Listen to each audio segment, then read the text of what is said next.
Hi guys, hope you're well. So today I'm going to be making tacos for the very first time. Let's see what we need. We need tacos, fried chicken, cabbage, lettuce, and different types of sauce. Let's start.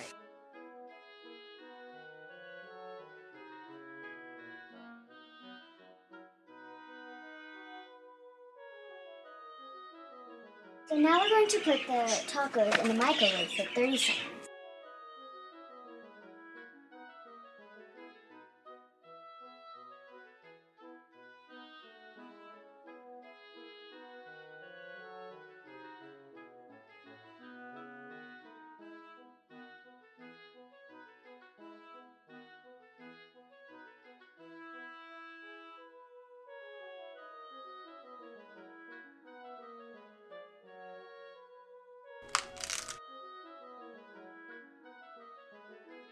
This is amazing. You should try it too.